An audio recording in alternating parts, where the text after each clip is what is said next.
أعوذ بالله من الشيطان الرجيم. بسم الله الرحمن الرحيم. وإذ قلنا للملائكة اسجدوا لآدم فسجدوا إلا إبليس كان من الجن ففسق عن أمر ربه. أفتتخذونه وذريته أولياء من دوني وهم لكم عدو بئس للظالمين بدلا. ما أشهدتهم خلق السماوات والأرض ولا خلق أنفسهم وما كنت متخذ المضلين عضدا. ويوم يقول نادوا شركائي الذين زعمتم فدعوهم فلم يستجيبوا لهم وجعلنا بينهم موبقا. ورأى المجرمون النار فظنوا أنهم مواقعوها ولم يجدوا عنها مصرفا. ولقد صرفنا في هذا القرآن للناس من كل مثل وكان الإنسان أكثر شيء جدلا.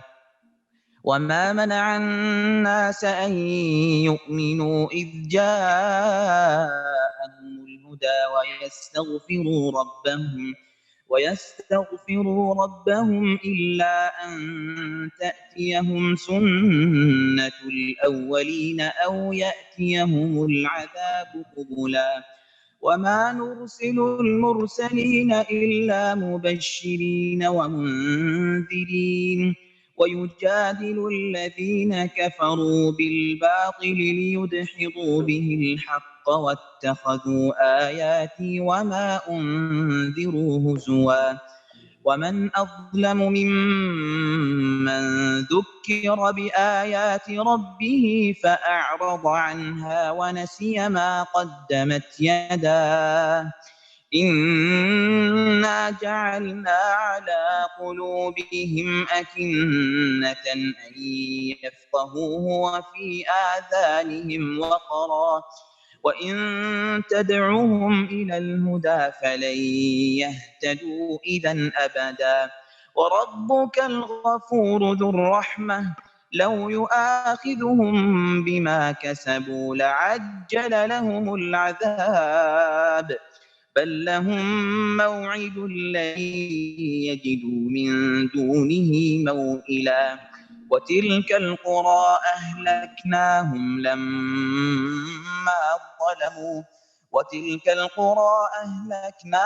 لما ظلموا وجعلنا لمهلكهم موعدا.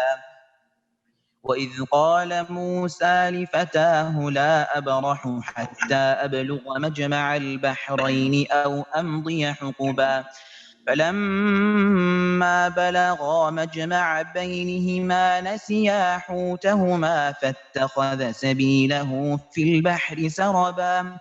فلما جاوزا قال لفتاه آتنا غداءنا لقد لقينا من سفرنا هذا نصبا.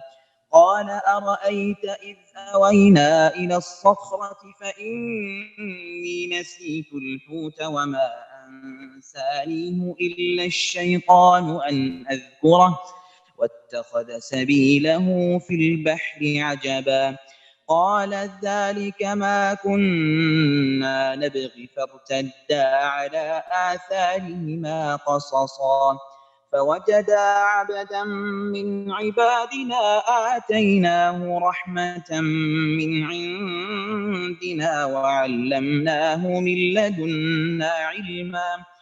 قال له موسى هل أتبعك على أن تعلمني مما علمت رشدا. قال إنك لن تستطيع معي صبرا وكيف تصبر على ما لم تحط به خبرا. قال ستجدني إن شاء الله صابرا ولا أعصي لك أمرا. قال فإن اتبعتني فلا تسألني عن شيء حتى أحدث لك منه ذكرا. فانطلقا حتى إذا ركبا في السفينة خرقها قال أخرقتها لتغرق أهلها لقد جئت شيئا إمرا. قال ألم أقل إنك لن تستطيع معي صبرا. قال لا تؤاخذني بما نسيت ولا ترهقني من أمري عسرا.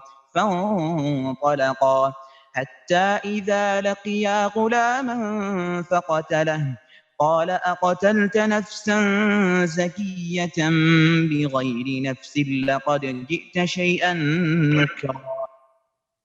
قال ألم أقل لك إنك لن تستطيع معي صبرا.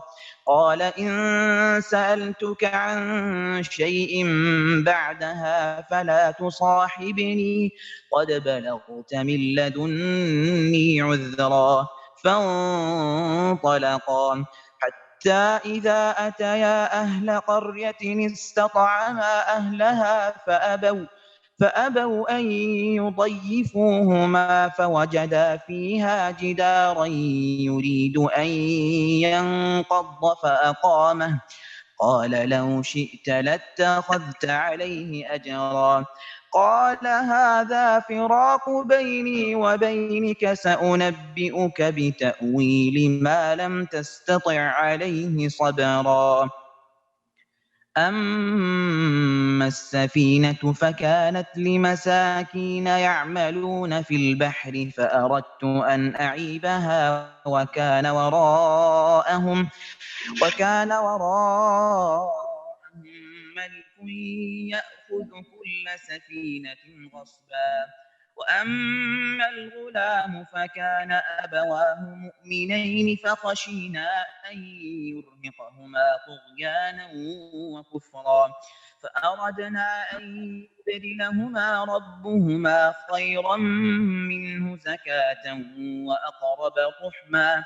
وأما الجدار فكان لغلامين يتيمين في المدينة وكان تحته كنز لهما وكان أبوهما صالحا فأراد ربك أن يبلغا أشدهما ويستخرجا كنزهما رحمة من ربك وما فعلته عن أمري ذلك تأويل ما لم تسطع عليه صبرا. और जब हमने फरिश्तों को हुक्म दिया कि तुम आदम को सजदा करो तो इब्लीस के सिवा सबने सजदा किया। ये जिन्नों में से था, उसने अपने रब की नाफरमानी की। क्या फिर भी तुम उसे और उसकी औलाद को मुझे छोड़कर अपना दोस्त बना रहे हो? हालांकि वो तुम सबका दुश्मन है। ऐसे जालिमों का क्या ही बुरा बदला है। मैंने उन्हें आसमानों और जमीन की पैदाइश के वक्त मौजूद नहीं रखा था और न खुद उनकी अपनी पैदाइश में, और मैं गुमराह करने वालों को अपना मददगार बनाने वाला नहीं। और जिस दिन वो फरमाएगा कि तुम्हारे ख्याल में जो मेरे शरीक थे उन्हें पुकारो, ये पुकारेंगे लेकिन उनमें से कोई भी जवाब ना देगा। हम उनके दरमियान हलाकत का सामान कर देंगे और गुनाहगार जहन्नम को देखकर समझ लेंगे कि वो इसी में झोंके जाने वाले हैं, लेकिन उससे बचने की जगह ना पाएंगे। हमने इस कुरान में हर तरीके से तमाम की तमाम मिसालें लोगों के लिए बयान कर दी हैं, लेकिन इंसान सबसे ज्यादा झगड़ालू है।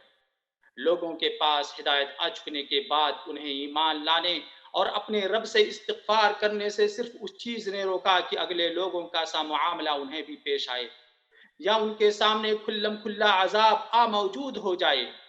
हम तो अपने रसूलों को सिर्फ इसलिए भेजते हैं कि वो खुशखबरियां सुना दें और डरा दें। काफिर लोग बातिल के सहारे झगड़ते हैं और चाहते हैं कि उससे हक को लड़खड़ा दें। उन्होंने मेरी आयतों को और उस चीज से डराया जाता उसे मजाक बना डाला है। उससे बढ़कर जालिम कौन है जिसे उसके रब की आयतों से नसीहत की जाए वो फिर भी मुंह मोड़े रहे और जो कुछ उसके हाथों ने आगे भेज रखा है उसे भूल जाए। बेशक हमने उनके दिलों पर पर्दे डाल दिए हैं कि वो उसे ना समझें और उनके कानों में गरानी है। گو تو انہیں ہدایت کی طرف بلاتا رہے لیکن یہ کبھی بھی ہدایت نہیں پائیں گے۔ تیرا رب بہت ہی بخشش والا اور مہربانی والا ہے، وہ اگر ان کے اعمال کی سزا میں پکڑے تو بے شک انہیں جلدی عذاب کر دے، بلکہ ان کے لیے ایک وعدہ کی گھڑی مقرر ہے جس سے وہ سرکنے کی ہرگز جگہ نہیں پائیں گے۔ وہ بستیاں جنہیں ہم نے ان کے مظالم کی بنا پر غارت کر دیا، ان کی تباہی کی بھی ہم نے ایک میعاد مقرر کر رکھی تھی۔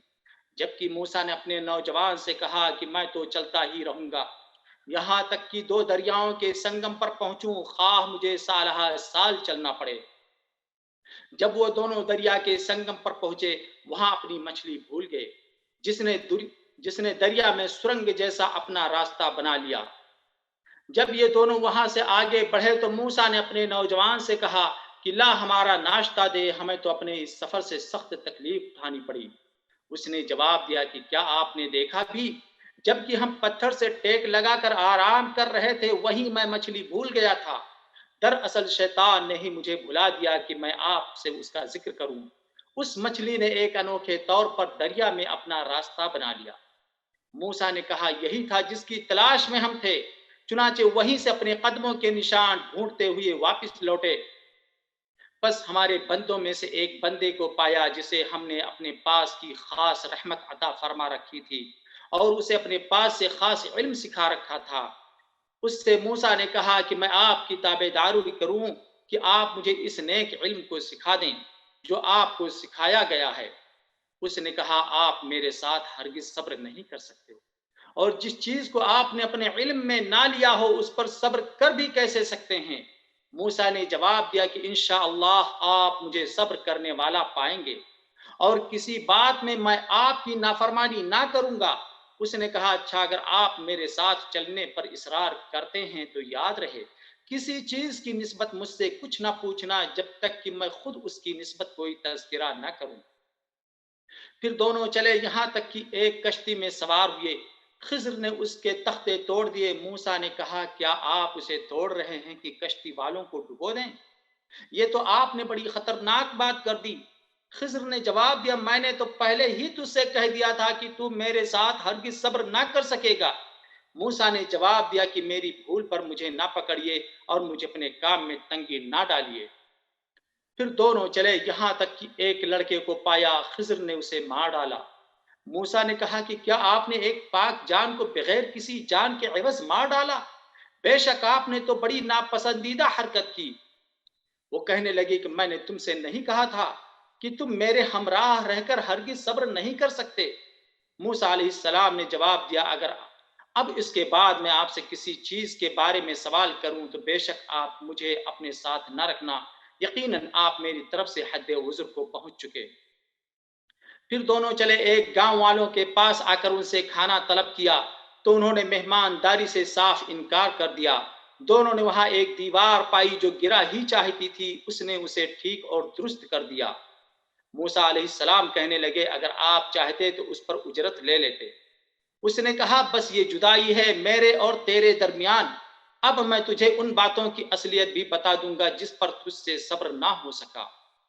کشتی تو چند مسکینوں کی تھی جو دریا میں کام کاج کرتے تھے، میں نے اس میں کچھ توڑ پھوڑ کا ارادہ کر لیا کیونکہ ان کے آگے ایک بادشاہ تھا جو ہر ایک صحیح سالم کشتی کو جبراً ضبط کر لیتا تھا، اور اس لڑکے کے ماں باپ ایمان والے تھے۔ ہمیں خوف ہوا کہ کہیں یہ انہیں اپنی سرکشی اور کفر سے عاجز و پریشان نہ کر دے، اس لیے ہم نے چاہا کہ انہیں ان کا رب اس کے بدلے اس سے بہتر پاکیزگی والا اور اس سے زیادہ محبت اور پیار والا بچہ عنایت فرمائے۔ دیوار کا قصہ یہ ہے کہ اس شہر میں دو یتیم بچے ہیں جن کا خزانہ ان کی اس دیوار کے نیچے دفن ہے۔ ان کا باپ بڑا نیک شخص تھا، تو تیرے رب کی چاہت تھی کہ یہ دونوں یتیم اپنی جوانی کی عمر میں آ کر اپنا یہ خزانہ تیرے رب کی مہربانی اور رحمت سے نکال لیں۔ میں نے اپنی رائے سے کوئی کام نہیں کیا، یہ تھی اصل حقیقت ان واقعات کی جن پر آپ سے صبر نہ ہو سکا۔